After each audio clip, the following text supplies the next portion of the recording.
com grande responsabilidade e compromisso, viemos aos camponeses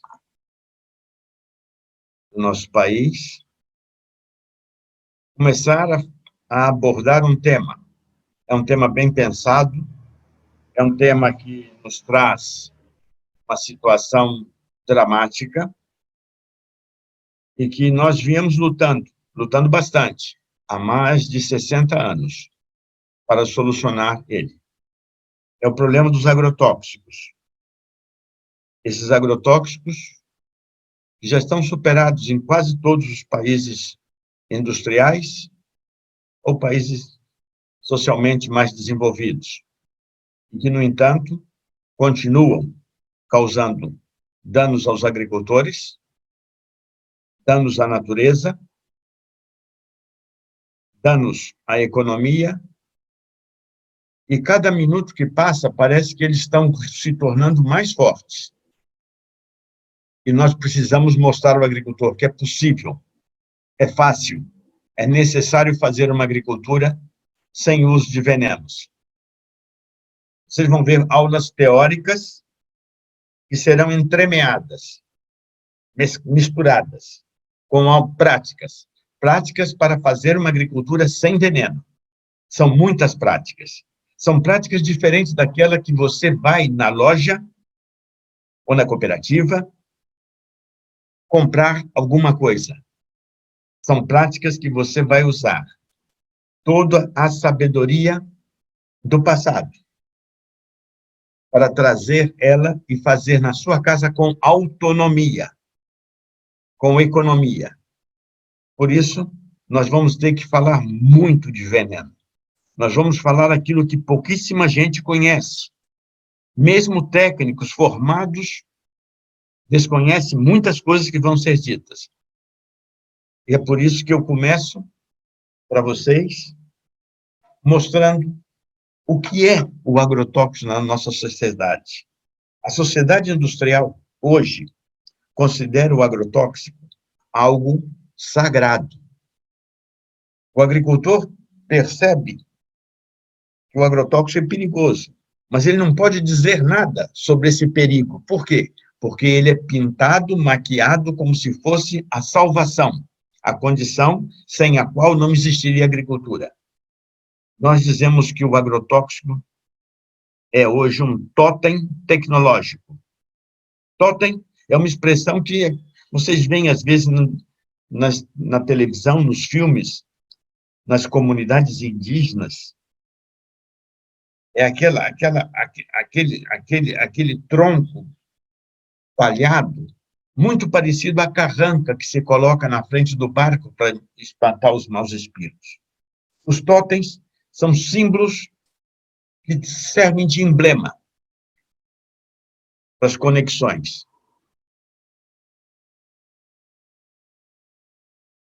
Nós temos que destruir esse totem do agrotóxico. Uma segunda leitura para nós, e vocês veem aí essa imagem belíssima, dessa pedra que está em Campina Grande, bem pertinho de Campina Grande, na Paraíba. Essa pedra tem o nome de Pedra do Ingá. Se calcula que ela tenha de 8 a 15 mil anos. E ali vocês veem marcado uma série de dados.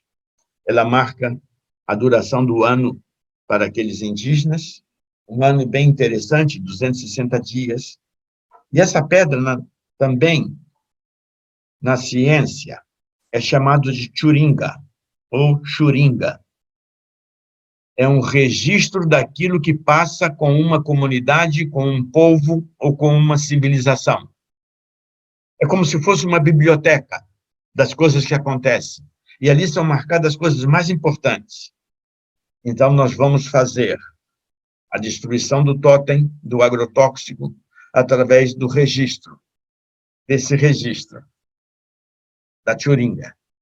Por isso, para nós, é fundamental compreender as coisas. Nós só vamos abandonar o veneno quando soubermos todos os detalhes dele, todas as facetas. Não adianta dizer que nós temos 620 mil casos de câncer anuais com estatísticas altíssimas perante o mundo, e as pessoas hoje, ao desconhecer os venenos, pensam que eles são imprescindíveis. Por isso, para nós, quanto mais nós avançarmos, melhor é. Qualquer pessoa, qualquer criança, sabe disso. Por isso, nós vamos fazer uma coisa, que é colocar o agrotóxico no divã. Aí está uma lata de agrotóxico no divã, e esse é o famosíssimo psiquiatra, Dr. Sigmund Freud. Sigmund Freud estudava a personalidade, e nós vamos estudar a personalidade dos agrotóxicos, para ver de onde vem o seu mal, porque ele tem poucas bondades. E para entender isso, nós vamos ter que pedir ajuda a alguém mais do que o Dr. Freud. Nós vamos pedir ajuda a dois grandes cientistas, que também são da área da personalidade. Um deles é muito conhecido, é Lacan. Substituímos o rosto do Dr. Freud por Lacan. E Lacan trabalha, além da personalidade, ele trabalha com o real, o simbólico e o imaginário. O rosto de baixo, ele é mais ligado à agricultura e à natureza. É um dos maiores cientistas, viveu no Brasil, adora o Brasil, morreu em 2009, bem velhinho. É um francês. Ele se chama Lévi-Strauss. E Lévi-Strauss trabalha para entender as relações que existem dentro de uma sociedade. E essas relações, esse conjunto de relações, ele desenvolveu, ao viver com os índios brasileiros, na forma do estruturalismo. Então, nós vamos ver o agrotóxico dentro de um estruturalismo de uma comunidade camponesa, de uma comunidade indígena, de uma comunidade quilombola, dentro de uma agricultura em geral. Por isso é fundamental para nós entendermos cada detalhe. Nós fizemos um conjunto de perguntas que elas serão respondidas. E estamos abertos ainda a todas as outras perguntas para poder ajudar o trabalho do Dr. Freud, Dr. Lacan, Dr. Lévi-Strauss. Por isso, a primeira pergunta que um camponês faz é essa. Nós somos obrigados a usar os agrotóxicos, mas eles não são essenciais ou indispensáveis na agricultura. Jamais alguém poderia usar venenos naquilo que se come. Mas nós não temos isso. E por que não se tem isso? Nós precisamos essa discussão. Não é compatível. Não é são compatibilizar venenos e alimentos. São coisas antagônicas. E isso foi denunciado por uma das grandes cientistas, como nós veremos depois. A segunda pergunta, muito séria, é: hoje, os agricultores que usam agrotóxicos não são obrigados a identificar nos produtos deles os venenos que usam. Por quê? Se é veneno e não pode ser compatível com o alimento, por que a clandestinidade? Dessa pergunta, você já deve estar percebendo uma outra que é mais difícil ainda. No entanto, todos os agricultores que não querem usar venenos, os agroecológicos, eles são obrigados a identificar o seu produto, pagar uma série de serviços extremissimamente caros para entidades internacionais ou nacionais, cumprir normas em desvantagem com o que usa veneno. Mas o dele tem saúde e o outro não tem. E quem beneficia isso? Quem cria essas regras? quando o agricultor souber, vai querer mudar e vai querer deixar de usar o veneno para proteger sua saúde, sua comunidade. Então, nós temos que entender o sentido e o contrassentido. E agora vocês vão ver que eu não sou pedante em trazer Freud, Lacan e Lévi-Strauss. Eu preciso de ajuda. E essa ajuda é fundamental para entender essas coisas. Geralmente, eu gosto muito de abelhas. E eu repito muitas vezes, a rainha das abelhas, quando coloca os ovos na colmeia, nos alvéolos, esse ovo vai começar a se desenvolver. Todos os ovos de uma postura, durante toda a vida de uma abelha rainha, são irmãos gêmeos, idênticos. Eles não têm nenhuma modificação um do outro. Mas se eu escolher, como fiz nessa foto, 2 ovos, e colocar eles alimentados para eles se desenvolverem dentro do alvéolo, e um alimentar como o da direita, com mel comum, e o da esquerda, com geleia real, eu vou ter uma diferença brutal. Aquele alimentado com mel dá origem a uma abelhinha adulta que vive apenas 60 dias, de 45 a 60 dias, conforme o clima. Mas se eu alimentar com geleia real, o da esquerda, ele este adulto vai viver durante 6 anos, de 4,5 a 6 anos, conforme o clima. A diferença foi a alimentação. Alimentada com mel, chamam de operária, porque ela é estéril, ela só trabalha. Aqui, alimentada com geleia real, chamam de abelha rainha, porque é fértil e pode colocar ovos. Viram a importância do alimento para o desenvolvimento de um ser? Você pode estar pensando, e tem razão, para a saúde desse ser, para a qualidade de vida desse ser. É por isso que nós sempre trazemos isso de forma lapidar, para que se entenda. Isso é uma sala de aula, numa escola, é uma escola pública, é no Brasil, e essas crianças estão recebendo a merenda escolar. A merenda escolar é estratégica para o desenvolvimento e a saúde, não só de abelhas, mas de crianças. O Programa Nacional de Alimentação Escolar, ele significou uma coisa fantástica para a agricultura familiar, para as populações tradicionais e assentamentos da reforma agrária. Pois ele é 1 milhão de vezes de melhor qualidade e 100 vezes mais barato que os produtos industriais. E era comprado diretamente do agricultor, elevando ele em sua autoestima dentro da sociedade. Nós estamos vendo toda a pressão das empresas para impedir, aniquilar, eliminar isso. Por quê? Tem a ver com agrotóxicos. Muito, muito a ver. Porque não se pode produzir de qualidade para todos. Então, nós temos que ter imediatamente uma atuação, e uma atuação séria. E essa atuação séria nos obriga a dizer o que aconteceu na televisão. Eu sou obrigado a tapar o rosto das pessoas porque eu não tenho autorização, mas como eu capturei essa imagem da televisão, eu não quero que ela seja identificada. Vocês sabem quem é essa pessoa da televisão. Ela anunciou no Natal que você deveria comer o frango orgânico da empresa X, que tem o nome ali, tapei a primeira letra para que vocês não saibam, que está escrito a Seara, do Grupo Cargill.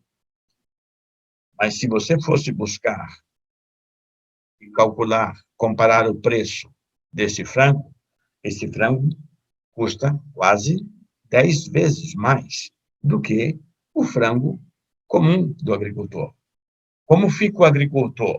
que não pode usar veneno, que gasta muitíssimo, muitíssimo dinheiro para pagar os certificados, pagar todas as inspeções e etc., etc., pode competir com esse tipo de empreendimento? Quanto custou essa propaganda? O que perde o agricultor? Por isso, para nós, é fundamental entender não só os agricultores, também os consumidores, os técnicos, as autoridades e os políticos, sobre os riscos, esses riscos do veneno na vida, no ambiente, na natureza, na evolução e na economia. Então, nós estamos nos situando bem, para que vocês percebam a situação que é preparada. E, simultaneamente, nós vemos coisas absurdas. Vou dar um exemplo. Eu trabalho muito com índios. Eu adoro trabalhar com índios. Por quê? Toda vez que eu vejo um povo indígena, eu vou aprender no modo dele, assim como Levi-Strauss. Eu vou conhecer coisas. Eu estive com os índios apurinãs e aprendi uma coisa com 70 anos de idade, aprendi algo fantástico, a fazer um tipo de composta que eu nunca tinha estudado. Tomei um avião, fui a Lábrea, no Amazonas, peguei um barco e fui até onde está esse pontinho vermelho aí embaixo, junto com os apurinãs. E lá aprendi a fazer um paú, um composto de lignina de altíssima duração que fica no solo 50 anos, que fortalece o solo para que não se use. E eu fiquei magnífico. Ali encontrei infraestrutura belíssima para os ribeirinhos. Eu vi uma coisa fantástica, porque normalmente quando nós levamos tecnologia, nós não trabalhamos, nós trabalhamos nas condições normais como essa. Isso que parece ser uma coisa humilde, não é. Isso é uma coisa cômoda, não tem calor, tem uma ventilação, tem sombra. E se eu mostrar para vocês, no México, isso aqui é uma sala de aula de uma universidade pequena, tem 700 mil alunos. Isso é uma palapa mexicana. Então, nós temos que entender que tecnologia, ela tem de todos os tipos. Nós não podemos fazer as coisas na agricultura sem perceber que o importante é o agricultor, a qualidade do agricultor, e não outras coisas. Por isso que, para nós, mostrar isso nos traz o empenho de mostrar que é possível fazer uma agricultura em qualquer latitude, com qualquer população tradicional, nativa, com grupos de pessoas, em qualquer nível, em qualquer estado da Federação ou da América Latina, sem problemas nenhum. Isso para nós é muito importante. Mas para isso nós temos que saber tudo sobre os venenos. Então, quando você vê essa imagem, é uma imagem noturna da esfinge de Gizé. Lá no Egito, há 6.000 anos atrás, colocaram essa estátua gigantesca ao pé das pirâmides, no Vale dos Reis, e se diz que essa esfinge só permitia entrar naquele vale quem decifrasse seu enigma. E ela usava a expressão, decifre-me ou te devoro. Era um corpo de leão, um garras de leão e a cabeça humana. Isso é a esfinge de Gizé. Observem que nós vamos decifrar os agrotóxicos, porque não foi feito isso de antemão. Se nós soubéssemos todos os problemas do agrotóxico, todos os riscos, mas isso foi escondido do agricultor, foi escondido da dona de casa, foi escondido de todos, porque ele era um grande negócio. Então, nós já sabemos. Nós vamos usar uma linguagem muito forte. Eu vou fazer uma pergunta que não é uma pergunta simples. Eu tenho alguns nomes aí embaixo nessa imagem, e vocês veem: Portdown, Grã-Bretanha; Instituto Pasteur, França; Ivanovsk Institute, Rússia; Tokyo Institute, Japão; Kaiser Wilhelm Max Planck; ABC Schultz, Wyss, Alemanha. Os americanos são Fort Detrick, Cold Spring Harbor, Pine Bluff, Plum Island. E embaixo tem Exército de Liberação do Povo da República Popular da China, Universidade de Defesa e Ciência Tecnológica. O que significa esses nomes na área de agrotóxicos? É importantíssimo isso, porque significa tudo. Então, esse decifrar começa agora com vocês, para nós entendermos. E eu vou trazer uma figura de uma pessoa, um poeta, que fez um poema magnífico. E ele usou uma coisa que poderia ser dito no sertão do Brasil, aos sertanejos, que eles entenderiam em segundos. Cassiodoro, no século V, em Roma, disse: a humanidade pode viver sem ouro, mas não pode viver sem o sal. O sal é uma coisa insignificante.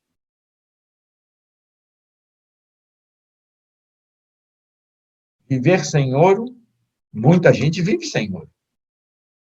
E é feliz. Viver sem sal, não. O sal é a agricultura. O ouro é o agrotóxicos.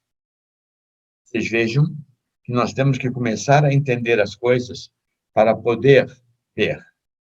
Quando trouxeram os agrotóxicos, diziam que ele ia terminar com a fome. Ele não terminou com a fome, ele trouxe mais fome. Ele destruiu muita riqueza, muita diversidade. Ele impediu a agricultura. Então, nós temos que começar a entender que o sal da agricultura alimenta a humanidade. E é muito mais importante do que o ouro.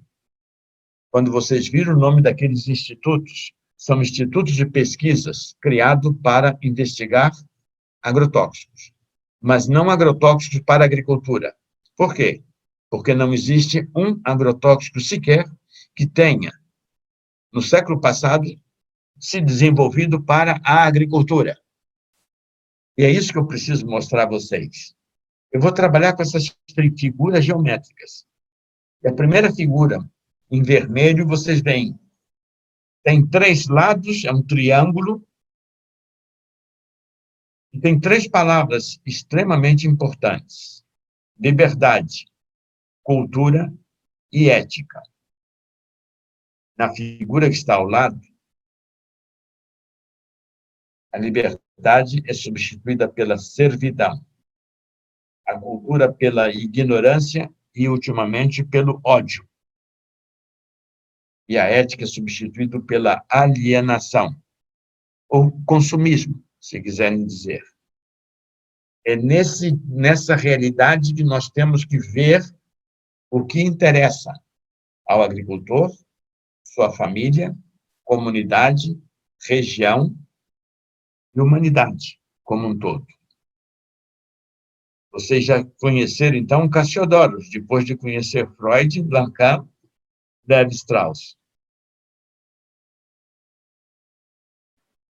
Aquele mundo de liberdade, de cultura que se movia dentro de um plano ético, construindo qualidade de vida, qualidade de saúde, evolução, hoje gira ao contrário. Era dependência, pobreza, ignorância, ódio e alienação. Nós temos que mudar isso. E mudar isso é fazer uma agroecologia onde o agricultor torne de novo a ser sujeito. Onde ele seja orgulhoso e a sociedade tem orgulho dele. Isso é extremamente importante. Essa imagem nos traz uma das maiores catástrofes que existiu no tempo antigo. Ainda no Império Egípcio, a civilização egípcia, Alexandre Magno mandou construir uma grande biblioteca que registrasse toda a informação existente. E a informação existente mais importante não é somente a história, é a agricultura, são os progressos, e essa foi chamada Biblioteca de Alexandria. E ela foi a grande escola da humanidade. Todos os livros estavam ali. Nós temos uma grande biblioteca de Alexandria em cada comunidade de agricultores, que hoje procuram fazer a agricultura com respeito à natureza, com respeito à vida, mas os meios de propaganda, de poder, de alienação, procuram impedir isso. Nós estamos vendo um grande incêndio queimar esse tesouro.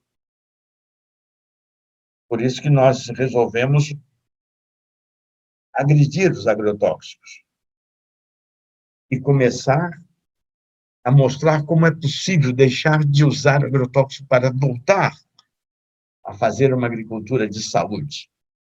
Então, a figura agora do grande incêndio vai nos trazer esta liberdade. Isso para nós é fundamental. Vou voltar a um tempo antigo.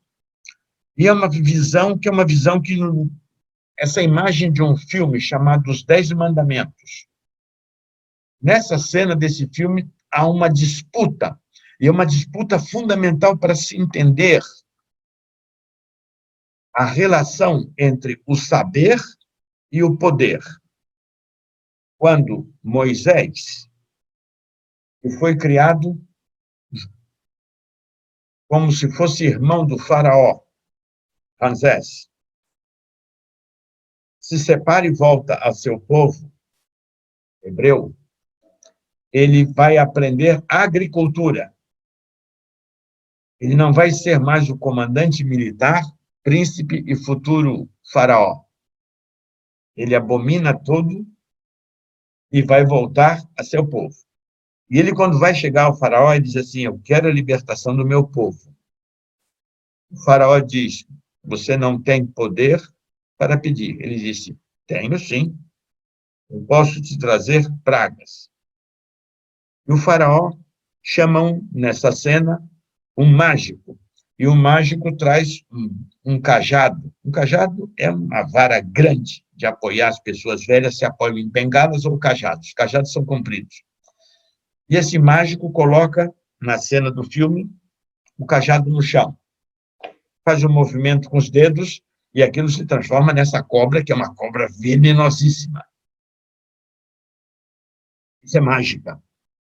Moisés pega o seu cajado, põe ao lado, sacode os dedos e sai também uma cobra. Ou seja, estamos empatados. Você produz a cobra e aí acontece a cena do filme que é fantástica. A cobra de Moisés começa a engolir a outra cobra. E aí o faraó percebe o que vai acontecer. Ele diz: liberte meu povo, ou você conhecerá as 7 pragas. Vocês leram a Bíblia, estudam.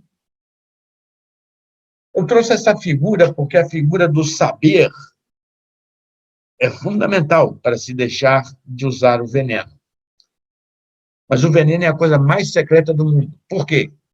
Porque ele não é usado principalmente para a agricultura, fundamentalmente ou essencialmente para a agricultura. E é isso que para nós é extremamente importante demonstrar. Qualquer sertanejo, qualquer sulista, qualquer indígena sabe que essa Joaninha aí, ela só vive comendo pulgões. As vespinhas só vivem bicando lagarta, os marimbondos são a limpeza da horta. Você, quando vê uma horta com marimbondo, você fica feliz. As vespinhas controlam tudo. Os fungos controlam as pragas. Todos esses seres são seres que a natureza cria, naquilo que se chama equilíbrio e harmonia. Eu trouxe Moisés porque Moisés percebeu uma coisa fantástica trabalhando com os agricultores hebreus. Eles diziam: as pragas devem ser evitadas. Quanto mais condições damos às plantas e ao solo, menos pragas temos. E por que perdemos essa noção? Porque alguém ganha dinheiro alienando e trazendo produtos para sua substituição. Muda diametralmente a função da cobra de Moisés e cria a outra cobra venenosa do agrotóxicos. Então, nós temos que retomar a importância. Eu vou dizer para vocês, há 40 anos, na Califórnia, Estados Unidos, se vendem joaninhas. E onde se vende joaninhas, é proibido em toda uma região se utilizar agrotóxico, porque o agrotóxico vai matar a joaninha. E as joaninhas são extremamente caras. Eu, no Nordeste brasileiro, conheci a cana-de-açúcar, e cana-de-açúcar é um cultivo de altíssima elite e de grandes áreas. O uso do metarrísio, esse que está na imagem branca aí, para controlar a cigarrinha da cana-de-açúcar. O tricograma é comercializado hoje. E por que nós continuamos usando tanto agrotóxico? É por causa da corrupção. Olha a palavra, hein? Corrupção. Não é só alienação ou a ignorância. É uma corrupção, onde não se ensina de verdade a fazer a produção de joaninhas, ou de tricograma, ou de metarrísio. Era oficial o uso, controlar na cana-de-açúcar. Então, nós temos que começar a estudar isso. Nós, em 1980 até 1990, nós usamos, desde o Paraná, por toda Santa Catarina e todo o Rio Grande do Sul, o baculovírus para combater as lagartas. Sabe como é que ele foi destruído? Pelas empresas de agrotóxicos e pelas autoridades federais. Nós temos todos os documentos. Mas por quê? Porque caiu o uso de venenos de 16 vezes para 0. Então, nós estamos já nos esclarecendo quem somos e o que fazemos. E é importante entender isso. Então, vocês viram que eu fui ao Egito Antigo buscar uma razão para não usar o veneno.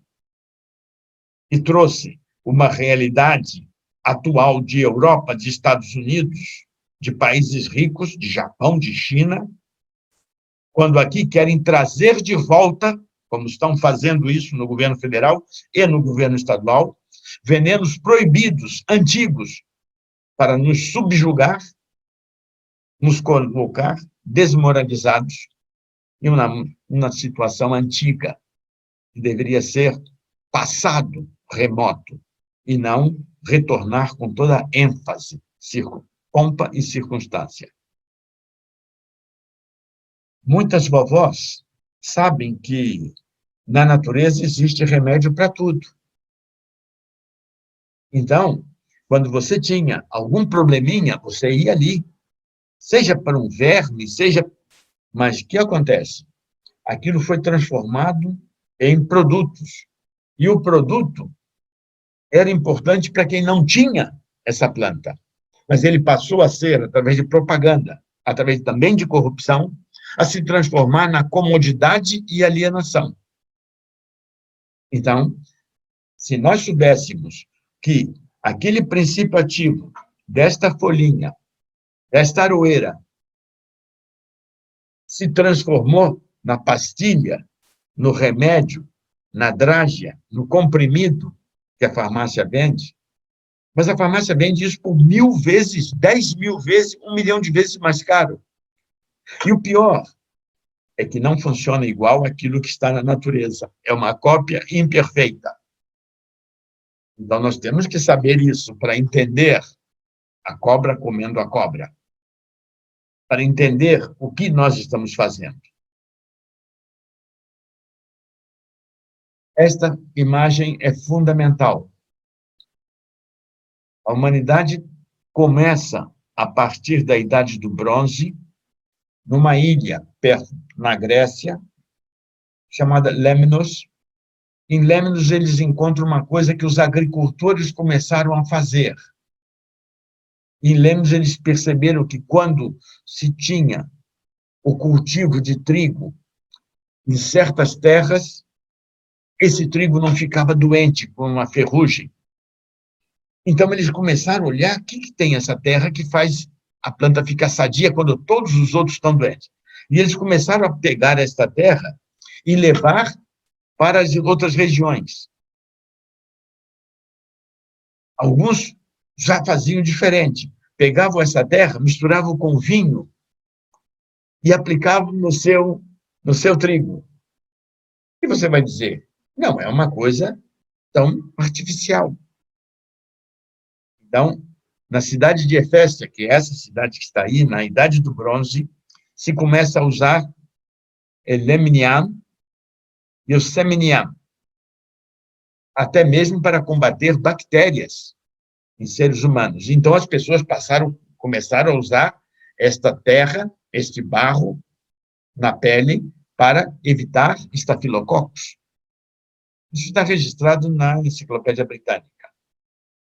Então, vocês vejam a importância do saber, do conhecimento. É fundamental ter conhecimento. E quanto mais conhecimento temos, mais liberdade vamos alcançar. Eu sou obrigado, como eu trabalho com agricultores, eu sou obrigado a trazer algumas coisas importantíssimas. Essa imagem é a imagem também é uma imagem bíblica, hein? É um artista interpretando um filme, e esse filme se chama O Manto Sagrado, filme dos anos 50. Esse ator é Anthony Quinn.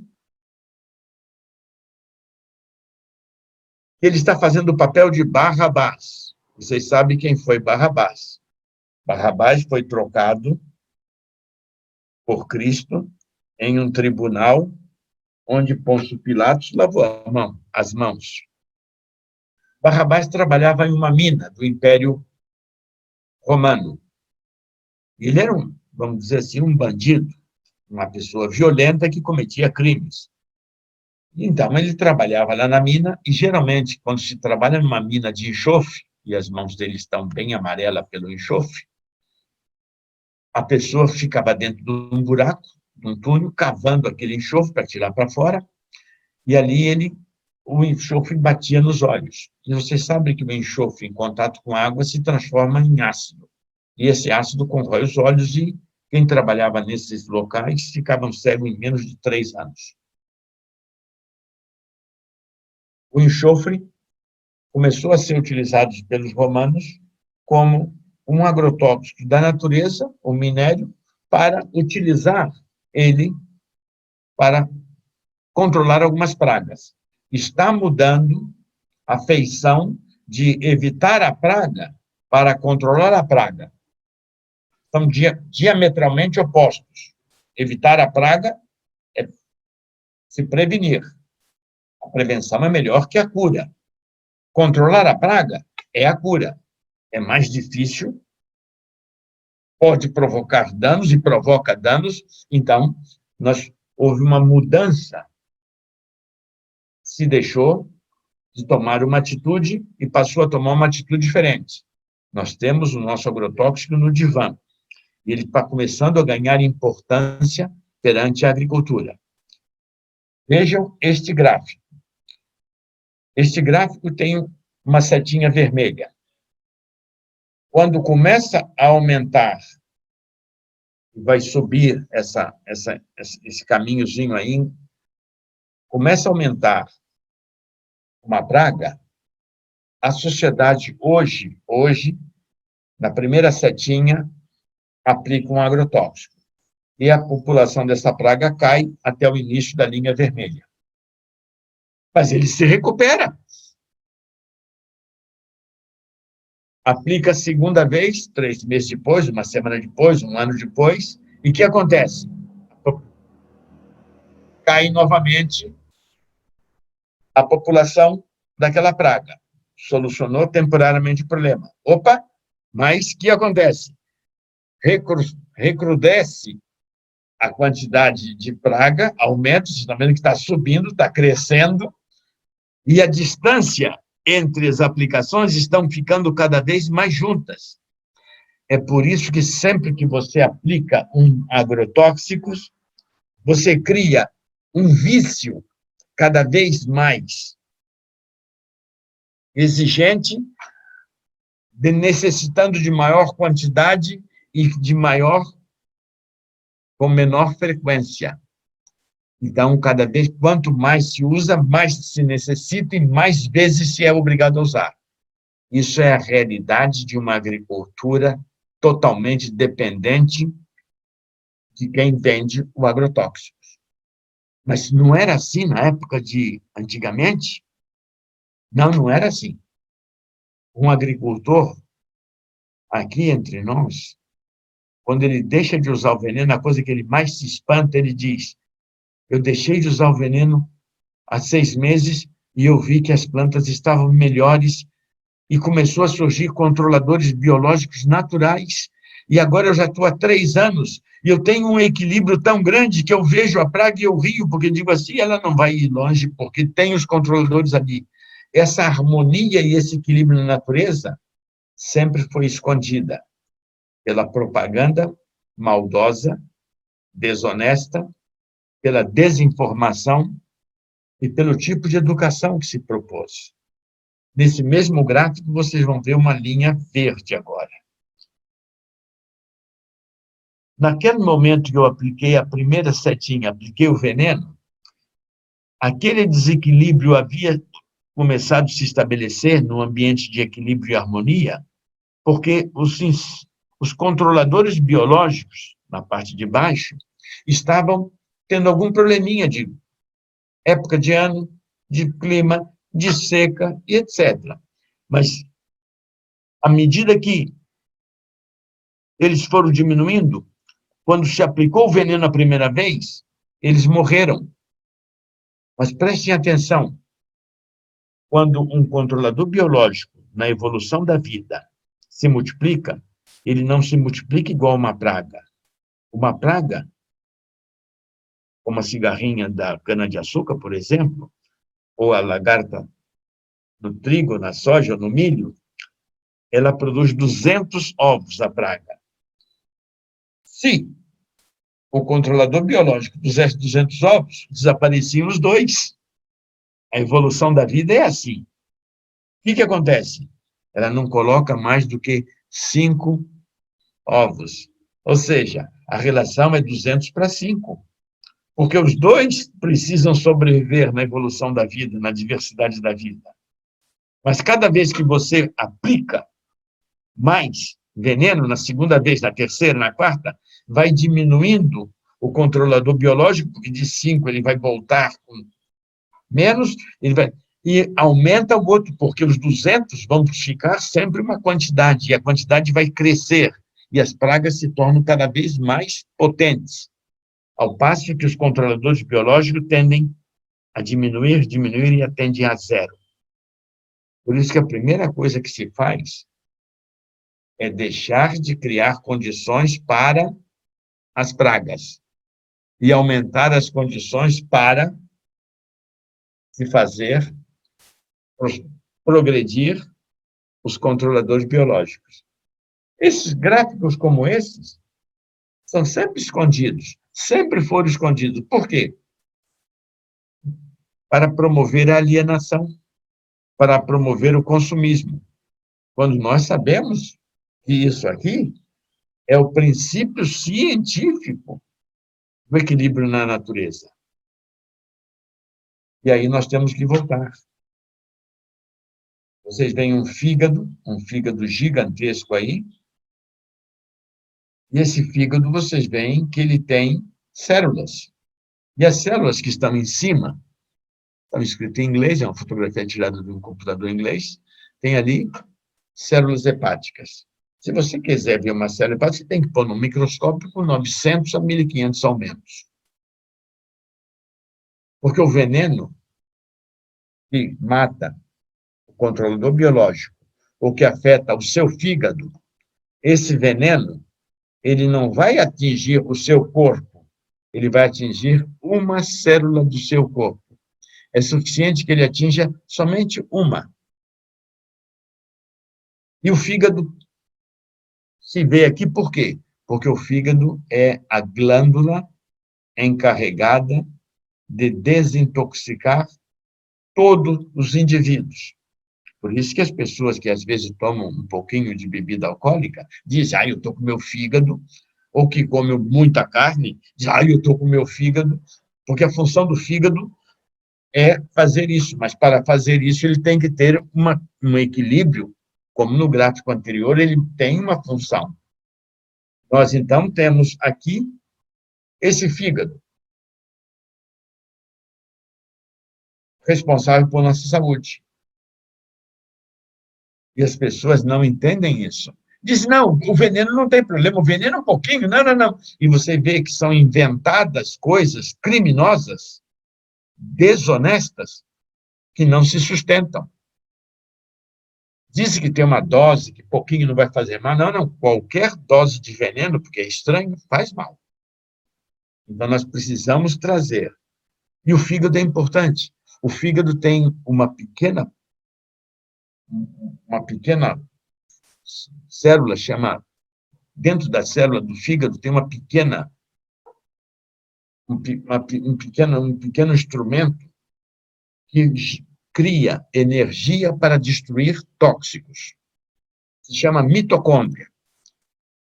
Nas células do fígado, existe 60% mais mitocôndrias que em qualquer outra célula. Qualquer outra célula do cérebro, do intestino, do pulmão, do sangue. Por isso que o fígado tem essa função. Ele usa a energia que ele acumula para quebrar e destruir essas moléculas. E nós não sabemos o que significa para um veneno uma radiação de raio-x. As pessoas fazem raio-x no dente, fazem raio-x no pulmão, fazem raio-x. O que significa uma micro-onda? Tem muita gente que esquenta a comida numa micro-onda.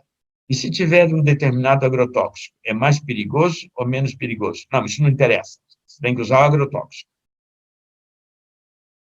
Então, nós precisaríamos ter essas informações. Porque sem informação, você suspeita das coisas. Será que faz mal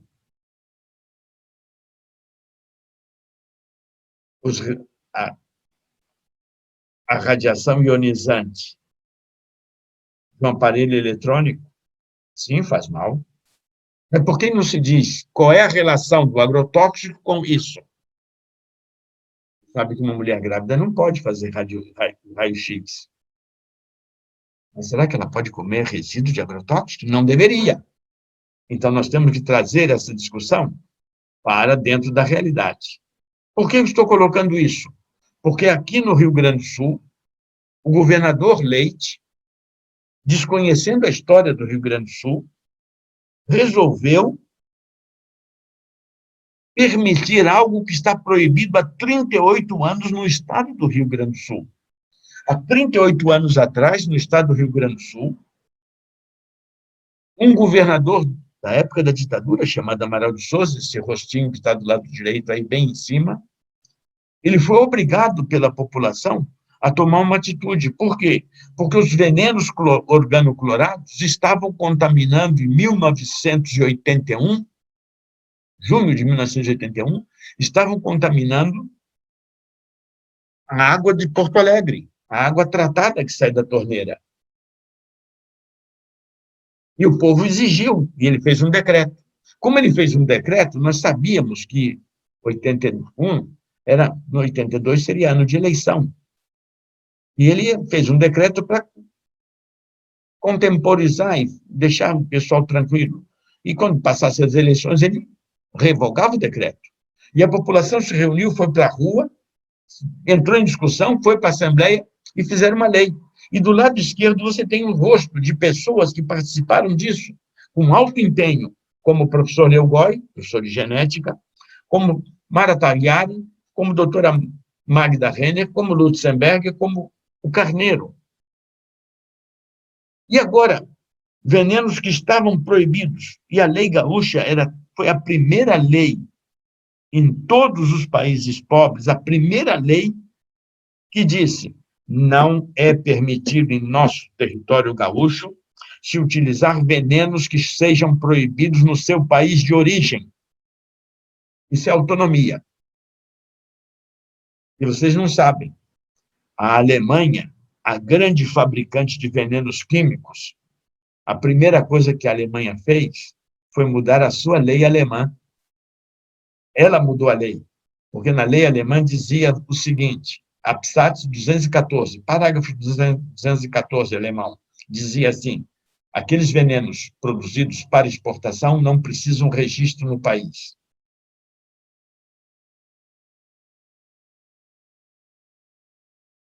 Nós fizemos uma lei no Rio Grande do Sul que proibiu aqui aquilo que não fosse registrado lá. Aquilo que não tivesse uso lá, não tinha uso aqui. E agora, em 2020, o governador manda para a Assembleia Legislativa em regime de urgência urgentíssima, onde não se discute. E no dia 28 de dezembro, ou aprova. E vocês vão ver que não saiu em jornal nenhum. Nós fizemos eles retirarem isso da Assembleia Legislativa e não votarem. Por quê? Porque era um processo de desmoralização de cidadania. É importante dizer as coisas assim, para que se saiba o poder que tem quando se forma saber e consciência. E uma das colocações nossas foi simples. Nós não sabemos os danos que se faz dentro de um micro-ondas com produtos com venenos, ainda mais proibidos. Nós temos alguns dados, sim. Ou com a presença de um celular, ou com a presença do raio-x. Porque o veneno, quando entra no corpo, o fígado, às vezes, tenta controlar ele. E vocês não sabem o que acontece quando o fígado quebra ele.